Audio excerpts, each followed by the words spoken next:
అందరికీ నమస్కారం. నిన్నటి రోజున కావలి శాసనసభ్యుల మీద దగ్గుమాటి వెంకటకృష్ణారెడ్డి మీద వైసీపీ దళిత నాయకులు ప్రెస్ మీట్ పెట్టి కావలి శాసనసభ్యులు దగ్గుమాటి వెంకటకృష్ణారెడ్డి గారే దళితుల మీద కేసులు ప్రోత్సహిస్తున్నారు, దళితుల మీదే దాడి చేశారు అని చెప్పి చెప్పగా వచ్చారు. నిన్న మేము చాట్ల వాసు విషయంలో జరిగింది తెలుగుదేశం పార్టీ దళిత లీడర్లంతా కలిసి ప్రెస్ మీట్ పెట్టి చెప్పడం జరిగింది. మీరు కావలి శాసనసభ్యులు దగ్గుమాటి వెంకటకృష్ణారెడ్డి గారి క్వారీలో రెక్కి నిర్వహించింది నిజమా కాదా? ఆడకు పంపించింది ఎస్సీలైన విలేకరుగా ఉన్న శ్రావణ్ని, మరి ఎస్సీ లీడర్గా ఉన్న తమ్ముడు రాజేష్ని పంపించి వాళ్ళు కేసుల్లో ఇరుక్కునే విధంగా మీరు చేశారని మేము చెప్పాం. మీరు చెప్పడం కాదు, మేమే వాళ్ళని పంపించి వాళ్ళ మీద కేసులు కట్టే విధంగా మీరు చేస్తున్నారని చెప్పి మేము మాట్లాడాం. నిన్న మీరు మాట్లాడింది కాదు. వాళ్ళ బదులు కేతిరెడ్డి శివకుమార్ రెడ్డినో లేకపోతే కేతిరెడ్డి జగదీష్ రెడ్డి గారినో పంపించుంటే వాళ్ళ మీద కేసులు అయ్యాయి కదా, మరి మా వాళ్ళ మీద కేసులు అయ్యిండే కాదు కదా. మరి వేరే దగ్గరకేమో మీ వాళ్ళు ఉండాలా, కేసుల దగ్గరకు వచ్చేలేమో మా వాళ్ళు ఉండాలా. ఒకటి ఇంకో విషయం ఏంటంటే అరగల కృష్ణన్న మీద దాడి చేసిన వారిని ఎమ్మెల్యే గారు, మాజీ ఎమ్మెల్యే గారు ప్రతాప్ కుమార్ రెడ్డి గారు వాళ్ళకి ఎక్కడ ఆశ్రయం ఇచ్చారు మీకు తెలియదా? ఆ పార్టీలో ఉన్న దళిత నాయకులకు ఎవరు తెలియదా? వైఎస్ఆర్ సభ్యులు ఉన్న దళిత లీడర్లందరూ తెలియదా? మరి దాన్ని ప్రశ్నించరేమి అంటున్నా. లేస్తే పైడి హర్ష విషయం మా పార్టీ అంతర్గత విషయం, మేము దాన్ని సరిచేసుకుంటామని చెప్పి మేము తెలియజేస్తున్నాం. మీరు అంత బాధపడాల్సిన అవసరంలే, మీరు అంత దిగులు చెందాల్సిన అవసరంలే. పైడి హర్ష మా పార్టీ అంతర్గత విషయం, మేము సరి చేసుకుంటాం, దాని గురించి మేము మాట్లాడుకుంటాం. ప్రతాప్ కుమార్ రెడ్డి గారు ఎస్సీలని బాగా, వైసీపీలో ఉన్న ఎస్సీలని బాగా ప్రోత్సహిస్తున్నారు. మమ్మల్ని మేము బెడ్రూమ్ దాకా పోతున్నాము, మేము వంట రూమ్లో దాకా పోతున్నాము, మేము ఆయనతో కలిసి తింటున్నాము, ఆయనతో కలిసి కారు ఎక్కుతున్నామని చెప్పుకుంటున్నారు. మేము ఆయనతో కలిసి తింటున్నాం, ఆయనతో కలిసి కారు ఎక్కుతున్నాం అని చెప్పుకుంటున్నాం. మీకు కనీసం ప్రతాప్ కుమార్ రెడ్డి గారితో బెడ్రూమ్లోకి పోతున్నాం, మేము బాత్రూంలోకి పోతున్నాం, తింటున్నాము, చేస్తున్నాం అని చెప్తున్నాం. అంటే మనం దేంట్లో తక్కువ? అంటే వాళ్ళు బెడ్రూమ్లో పోతే మనం ఏమైనా ఎక్కువ, లేకపోతే వాళ్ళ కారు ఏమైనా ఎక్కితే ఏమైనా మనం ఎక్కువ? మనం దేంట్లో తక్కువ? అసలు మనం దేంట్లో తక్కువ? మరి ఆ మాటలు సిగ్గుండాలి కొద్దికన్నా. మేము మామూలుగానే పోతాం, మా ఎమ్మెల్యే గారితో కృష్ణారెడ్డి గారితో మామూలుగా కారు ఎక్కుతాము, ఆయన కూర్చుంటే మేము ముందు కూర్చుంటాము, లేకపోతే ఆయన ముందు కూర్చుంటే మేము ఆయన కూర్చుంటాము, ఆయన పక్కన కూర్చుంటాము. మేము ఇన్ని చెప్పుకోలేదే, మేము బెడ్రూమ్లో ఉండిపోయి మాట్లాడతాము, ఆయన డైనింగ్ టేబుల్ నుండి పోయి మేము కూడా తింటాము. అది బాగా సహజమే కదా. ఈడ అంటే ఎస్సీని ఇళ్లలోకి రానిరా అని మీ భావన ఏమన్నా? అంటే అంత చులకంగా ఉండరు మీరు, ఏమన్నా అంత దిగజారిపోయి ఉండరా? ఎందుకు తగ్గించుకొని ఎందుకు మాట్లాడుకోవాలా? అసలు ఏంటి అవసరం ఏముంది? మనం మనుషులే, వాళ్ళు మనుషులే. మేము ఆయన బెడ్రూమ్లో పోతాం, ఆయనకి ఆడ కవర్లో పోతాం అంటే మావులేదు, ఎన్ని మావులే. ఇంకా ఏమన్నా ఎన్ని? అది కూడా అంటే మీకు అది ఇదిగా ఉంది మీకు. తర్వాత దుగ్గిరాల కరుణాకర్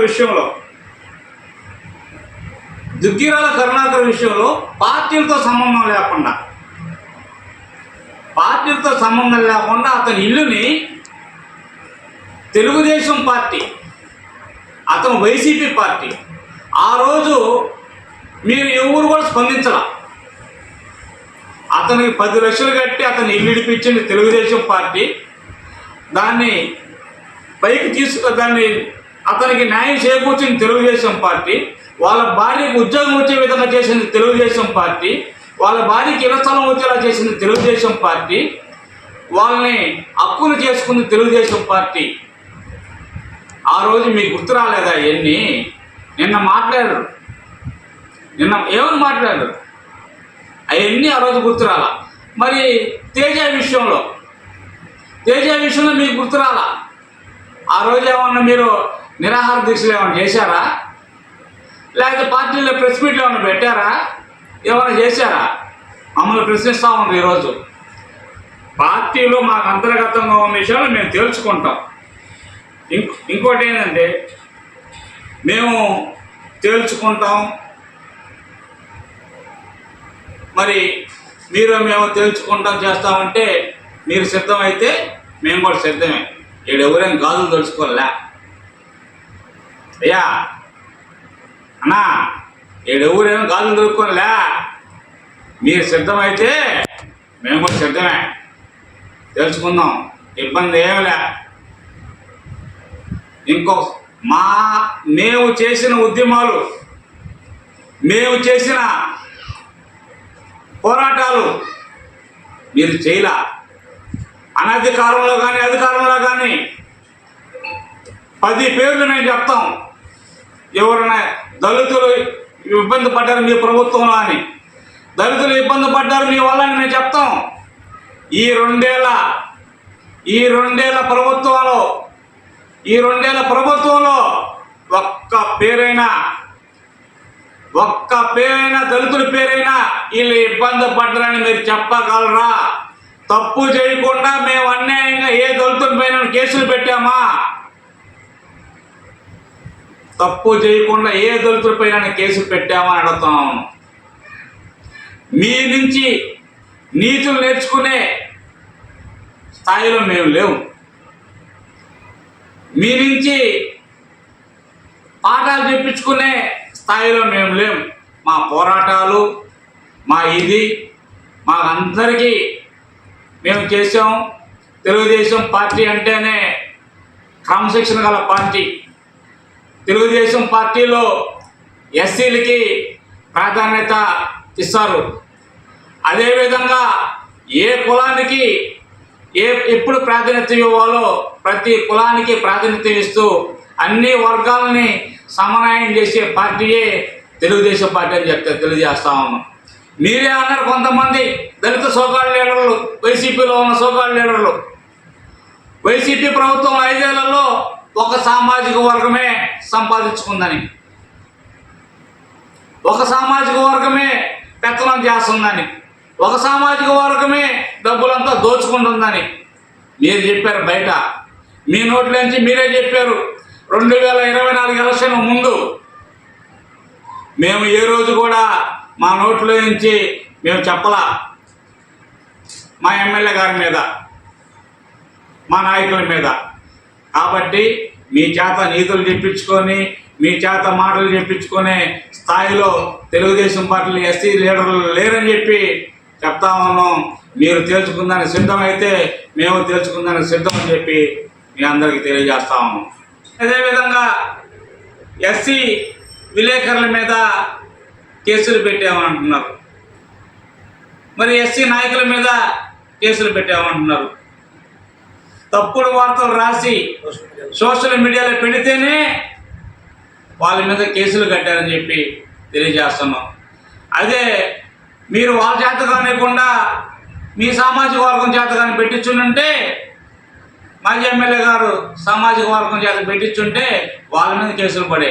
దానికి కూడా మా వాళ్ళని పురుగలిపి, మా వాళ్ళని పోస్టులు పెట్టించి, మా వాళ్ళని కేసులు ఇరికే విధంగా చేశారు. కాబట్టి అన్న, మీ అందరికీ తెలియజేస్తా ఉన్నాం. అందరి గురించి అన్నీ తెలుసు, అందరికీ ఏం ఇబ్బందిలే. మా కృష్ణారెడ్డి గారి దగ్గర మీరు ఎంతెంత డబ్బులు తీసుకున్నారో అందరి పేర్లు మాకు తెలుసు, పేర్లు చెప్పన్నా చెప్తా, ఇబ్బంది ఏమీ లే. కాబట్టి మీరు సిద్ధం అనుకుంటే మేము సిద్ధం అని చెప్పి తెలియజేస్తూ మరొకసారి మీ అందరికి తెలియజేస్తాము.